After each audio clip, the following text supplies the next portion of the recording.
আসসালামু আলাইকুম। অবশেষে আপনাদের স্বপ্নের সার্কুলার কারা অধিদপ্তরে কারারক্ষী এবং মহিলা কারারক্ষীর সার্কুলারটি কিন্তু প্রকাশিত হয়েছে। এখানে টোটাল 2টা পদে 505 জন লোক নিয়োগ করা হবে। তো আজকের ভিডিওর মাধ্যমে আমরা বিস্তারিত তথ্য দেখে নেওয়ার চেষ্টা করব। তো আপনারা সকলে অবগত আছেন যে কিছুদিন পূর্বে আমি আপনাদের একটা ধারণা দিয়েছিলাম যে কারারক্ষীর সার্কুলারটা খুব শীঘ্রই প্রকাশিত হবে। তো তারই ন্যায় কিন্তু কারারক্ষীর সার্কুলারটি ইতিমধ্যে প্রকাশিত হয়ে গেছে। গণপ্রজাতন্ত্রী বাংলাদেশ সরকার কারা অধিদপ্তর। তো এখানে মূলত কারারক্ষী নিয়োগ করা হবে, অর্থাৎ পুরুষ 378 জন, শিক্ষাগত যোগ্যতা এসএসসি পাস এবং আপনাদের উচ্চতা থাকতে হবে 5 ফিট 6 ইঞ্চি অর্থাৎ 1.67 মিটার এবং আপনাদের বুকের মধ্যে থাকতে হবে 81.28 সেন্টিমিটার, ওজন থাকতে হবে সর্বনিম্ন 52 কেজি এবং অবশ্যই আপনাদের অবিবাহিত হতে হবে। এরপর আছে মহিলা কারারক্ষী। এর ক্ষেত্রে শিক্ষাগত যোগ্যতা থাকতে হবে এসএসসি পাস এবং উচ্চতা থাকতে হবে 1.57 মিটার এবং ওজন থাকতে হবে সর্বনিম্ন 45 কেজি। তো 2টা পদের ক্ষেত্রে আপনাদের মূলত 17তম গ্রেডে বেতন দেওয়া হবে।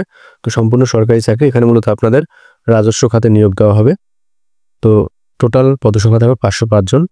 এরপর আমরা একটু বয়সের বিষয়টা দেখে নেব। প্রার্থীর বয়স থাকতে হবে 16/3/2025 তারিখে। ভালো মতো একটু বয়সের বিষয়টা এখান থেকে দেখে নেবেন। 16/3/2025 তারিখে 18 থেকে 21 বছরের মধ্যে, বেশি কম হলে সেটা কিন্তু গ্রহণযোগ্য হবে না। তো যাদের বয়স 16/3/2025 তারিখে 18 থেকে 21 বছরের মধ্যে আছে, আপনারা কিন্তু আবেদন করতে পারবেন এবং আপনাদের মূলত অনলাইনের মাধ্যমে আবেদন করতে হবে। তো অনলাইনে আবেদনের নিয়মাবলী আমরা একটু দেখে নেব।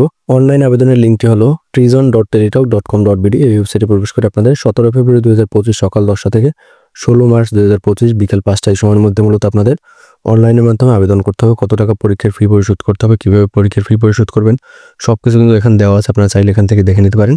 তো আপনারা যারা আমার মাধ্যমে আবেদন করতে চান, আপনারা চাইলে স্ক্রিনে দেওয়া হোয়াটসঅ্যাপ নম্বরে আমার সাথে যোগাযোগ করতে পারেন।